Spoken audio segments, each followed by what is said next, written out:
Hello there, my name is PolishLynx. This is the story of Emmeline Burns, and basically we already know about how this story goes, and you basically can predict without problems where this is going.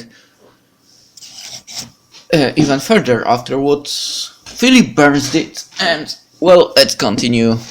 After that, Philip Burns killed himself. He set the house blaze, then slit his throat with a knife.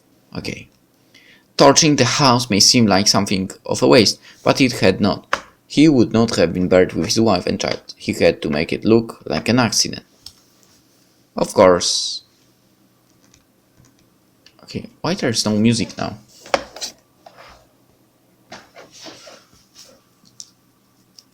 Okay, no. Of course, Emmeline was not there to witness that, but she found out in due time. And that is the end of the sad story of Emmeline Burns. I open and close my mouth, but no sound comes out. I don't know what to say.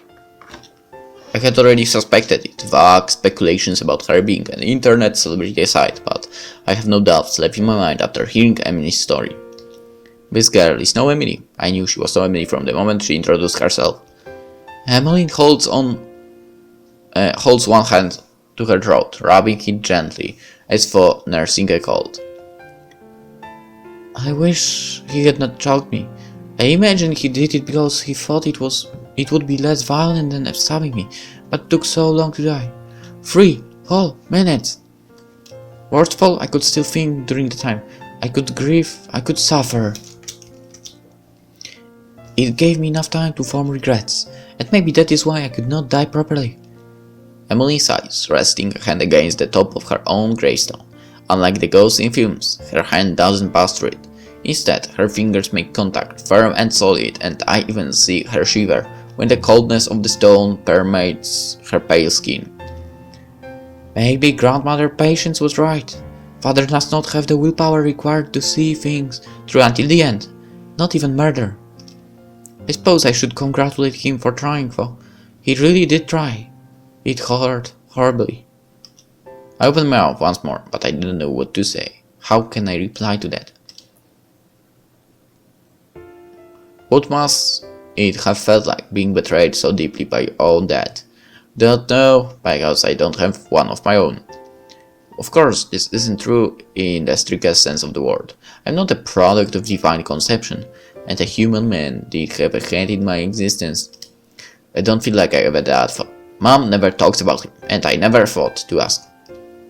I know Mom doesn't like thinking about Toma Andrews, or that kid as she calls him when she is in a charitable mood.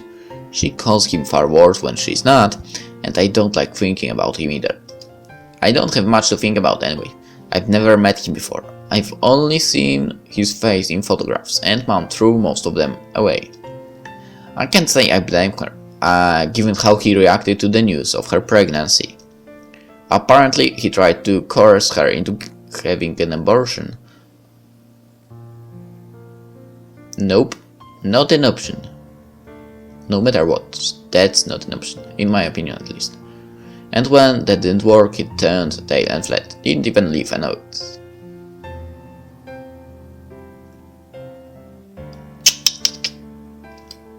What a kid. I don't know, wouldn't having a child motivate you to do better? Instead, not think of abortion. I think it would work like that. I wouldn't even think of abortion. I would move my ass like crazy then to actually make a proper future for the child.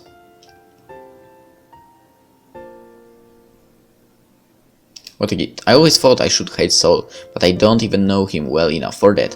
Instead, all I feel is an absence of feeling. Really, apathy. Now I can't help but wonder who has it worse, even though I know making such a comparison is unfair. Is it Emmeline, whose dad loved her dearly to such an extent it wrung the life right out of her lungs? Or is it me, whose dad loved me so deeply he ran away before I was born and never tried to talk to me? They are both bad in their own ways, and if my mom had bowed to Toma Andrews' wishes, I would be dead too. The fact remains, however, that I am not. Because you have a great mother. Emmeline, meanwhile, is...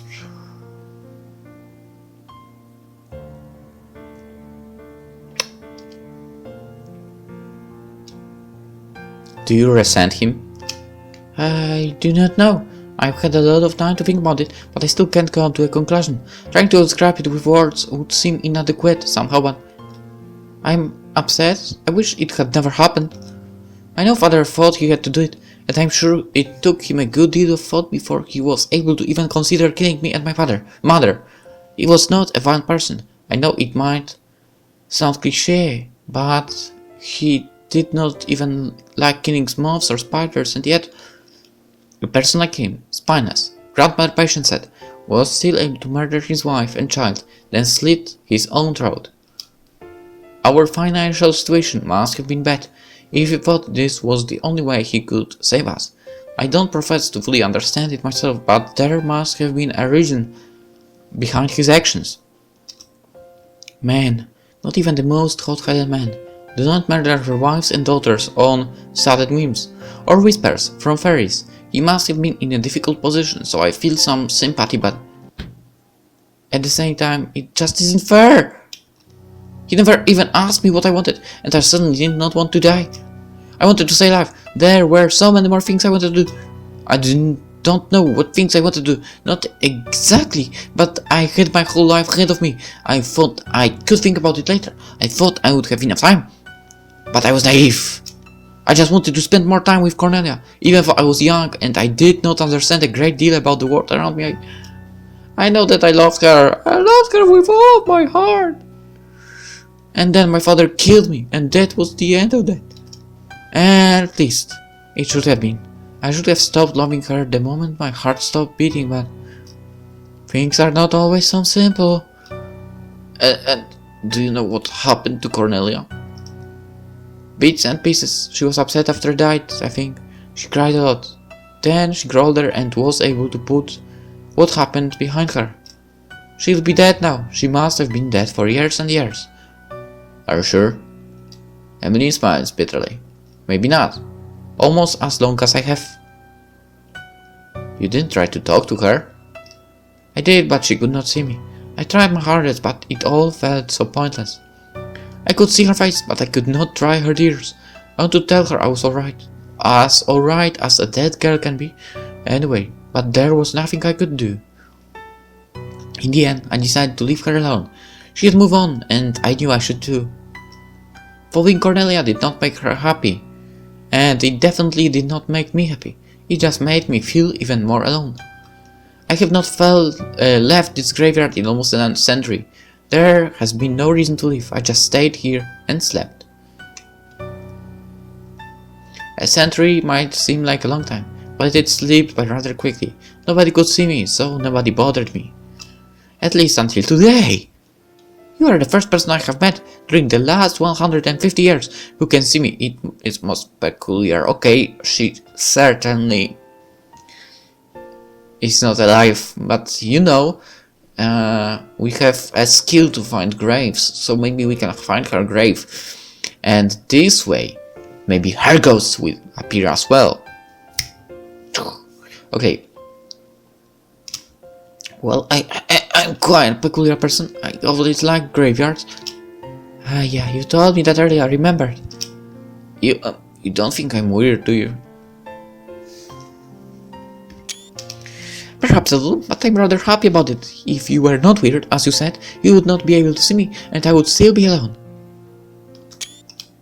But this might not be because of me, though. What do you mean? You can see me with your own two eyes, correct? You have not stolen anybody else's, have you? No, of course not. It's just I owe my life to people who came before me.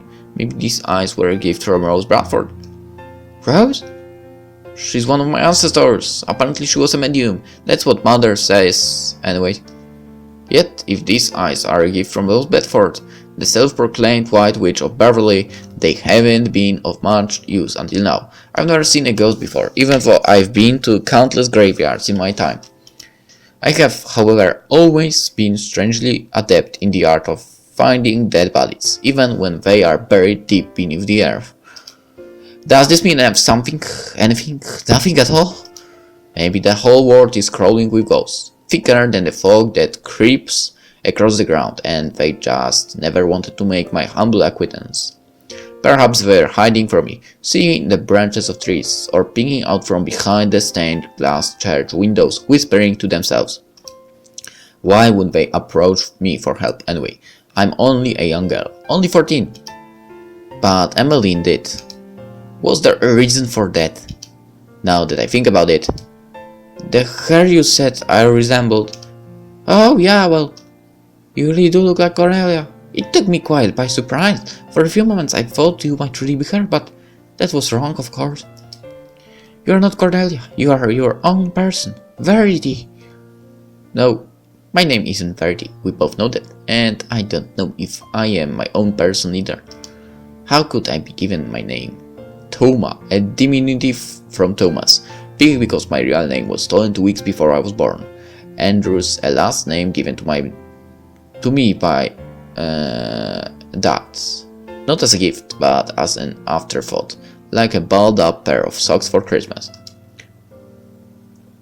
My name was defined by men I've never met before, a dead grandfather, an absent father. It doesn't belong to me, nothing belongs to me.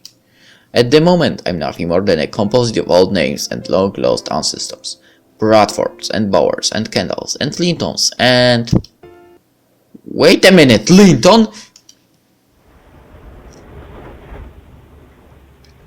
Can I ask you something?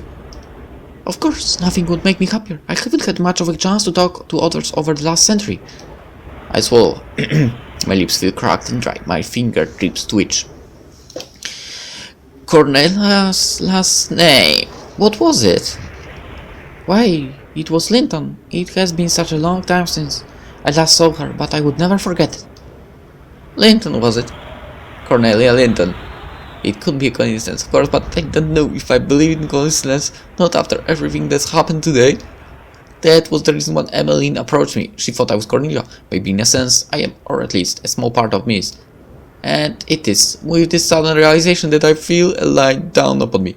It's not a real light, the sun remains firmly, stubbornly hidden behind the clouds, but it is a light nonetheless. It is sudden understanding. A whole wealth of memories, a treasure chest of moments shared by the Linton's lake, of girlish laughter and raspberry lemonade and kisses that taste of carbonation that I should have no knowledge of. These scenes should be sepia-tainted like old photographs found in the back of a charity store from years gone well and truly by. I've never even been kissed before. How would I know what that feels like? She doesn't know that, but I can imagine it. In fact, I don't need to imagine it, because it really did happen, not to the current me, but to one of my relatives in another time, in a place not so very far away. Cornelia?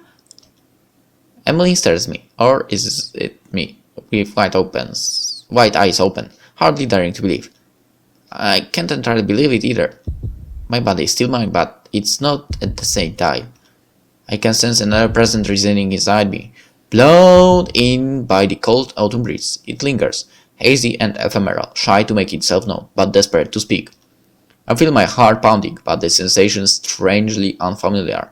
My fingers tremble, or are they hers? I open my mouth to speak, but another person's voice comes out. Amy, is it really you? Cornelia, Emmeline presses a hand against her mouth, trying to stifle a gasp of disbelief. But isn't that unnecessary? How can a ghost breathe? The air was choked out of her lungs a long time ago. But now, more than 100 years after her death, Emmeline has a whole new reason to be breathless. I thought you had already passed on, even after you died. I was never able to find you at the rate, your body wasn't even buried here. That's right. I was buried where I died in Wiltshire. I was 73. And you died peacefully? Yeah, I'm not a ghost. I had no regrets, so I had no reason to come back. And And yet, right now you... Well, this was rather unexpected, to tell you the truth. I had been resting peacefully, minding my own business, when all of a sudden I found myself here inside this body. It must be in years since I looked so young. I must apologize to the young girl whose body I have stolen. It is awfully rude, and it wasn't intentional. Don't worry about it, Cornelia. I'm sure Verity won't mind. Verity? That's strange. I didn't think that was her name. At any rate, I must thank Miss Verity for her kindness. Sharing one's identity with somebody else is quite a gesture. It might be to other people, but it isn't to me. I already know what it feels like to share my identity with someone else. I've been living my whole life in Amelia Miller's shadow. Compared to that, a little light possession is nothing. This outfit is hardly appropriate for... Cornelia flashes, tugging at the hem of my school skirt. There is rather too much slack on display. And what about the wind? I'm surprised the girls of today don't catch their depths of cold. You sound like a crotchety old lady, Cornelia. I'm an old lady, and you are to... stop trying to act cute. Emmeline giggles, peering up at Cornelia with the familiar mischievous grin. It's the same grin she wore 150 years past during the lazy summer days by the lake, when she would press kisses against Cornelia's lips and recite snatches of misremembered poetry to her. But you still blush like a fair maiden, Cornelia. You didn't change at all. And neither did you, Amy, for I hope that you might... That idiot yourself was always so unseemly, Murder agreed. Patrick Linton wouldn't know what fun was if it smacked her across the face. A good one.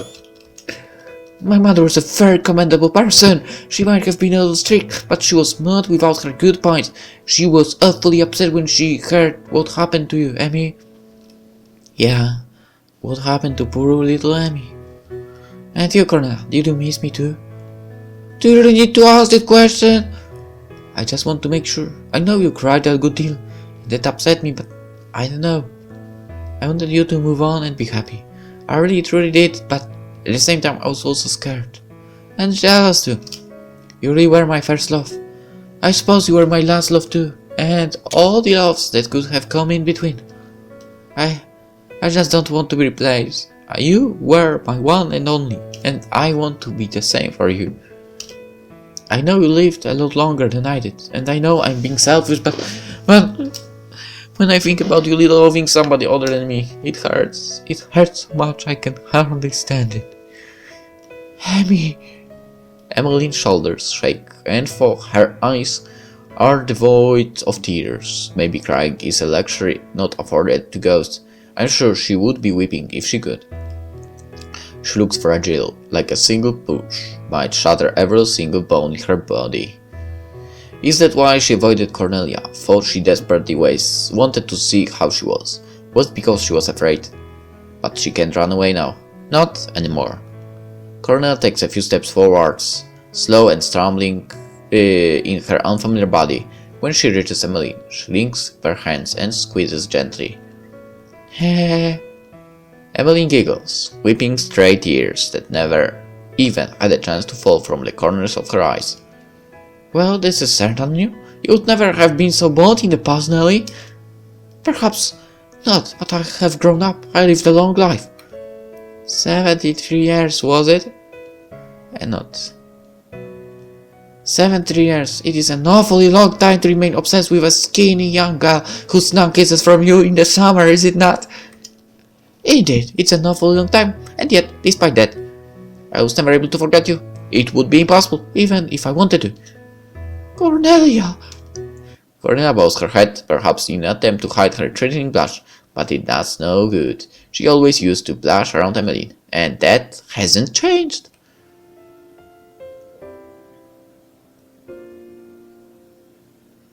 I got married when I was 18.